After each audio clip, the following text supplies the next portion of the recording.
हमने last video में stress और स्ट्रेन के बारे में पढ़ा था। स्ट्रेस क्या करती है, किसी चीज़ की इलास्टिसिटी में इजाफा करती है और वो जो इजाफा होता है उसको हम स्ट्रेन बोलते हैं।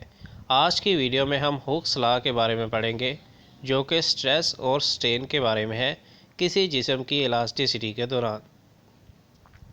It has been observed that deformation in length, volume और shape of a body depends upon the stress acting on the body.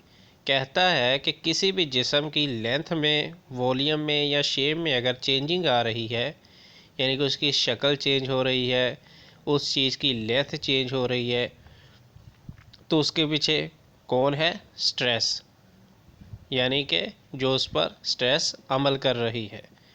Hooke's law states that, तो हुक्स लॉ हमें क्या कहता है?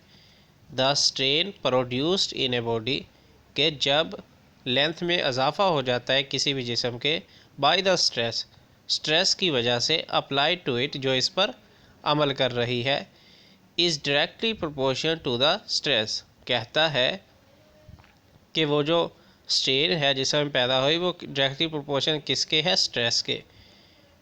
With in the elastic limit of the body, कि अगर कोई जिस्म, उसमें कितनी इलास्टिसिटी पैदा हो सकती है उसके दौरान जो हमारा स्ट्रेन है वो डायरेक्टली प्रोपोर्शनल किसके है? स्ट्रेस के।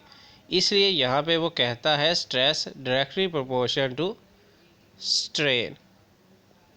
नेक्स्ट हमने क्या किया कि कांस्टेंट लिया और मल्टीप्लाई किया स्ट्रेन के साथ। स्ट्रेस ओवर स्ट्रेन करके इक्वल किसके रखा? कांस्टेंट के। Hooke's law is applicable to all kinds of deformation and all types of matter। कहता है हुक्स लॉ जो है ये हर तरह के मैटर को, चाहे वो गैस है, माया है या ठोस है, अगर उसमें डिफॉर्मेशन हो रही है, उसकी लेंथ शेप में चेंजिंग आ रही है, तो उसके पीछे जो है किसका हाथ है? स्ट्रेस का। और वहाँ पे कौन सा लॉ अप्लाई हो रहा है? Hooke's law. तो ये हर टाइप के मैटर के लिए हुक्स लॉ बना है। सॉलिड्स, लिक्विड्स और gases with in certain limit, this limit tells the maximum stress that can be safely applied on a body without causing permanent deformation in its length, volume और shape. कहता है एक limit होती है, उस limit से आगे ना जाया जाए, तो एक जिस्म जो है उसमें ये कैपेसिटी होती है कि वो दोबारा अपनी उसी शेप में आ जाए।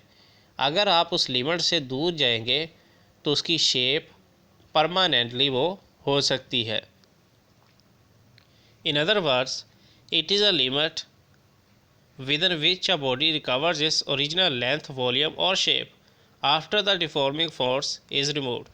डिफॉर्मिंग फोर्स जो लगती है वही उसकी शेप, वॉल्यूम में जो है चेंजिंग करती है। तो वही इसकी लिमिट है कि इस लिमिट तक आप इसको इसकी चेंजिंग कर सकते हैं। अगर उस लिमिट से बाहर जाया जाए तो वो जो उसकी लेंथ, शेप या वॉल्यूम है वो हमेशा के लिए वो बन जाएगा।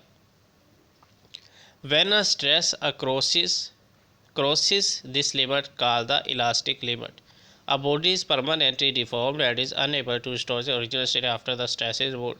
जैसा कि मैंने आपको बता दिया है, इसको इलास्टिक लिमिट कहते हैं। इससे बाहर जाया जाए तो बॉडी का जो वॉल्यूम है, उसकी शेप है, लेंथ है, वो हमेशा के लिए वही हो जाएगी।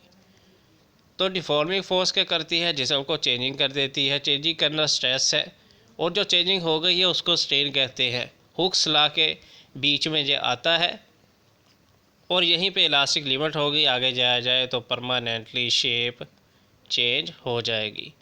नेक्स्ट वीडियो में यंग मॉडुलस के बारे में पढ़ सकते हैं। So gonna see you in next video. Until then, good bye for now.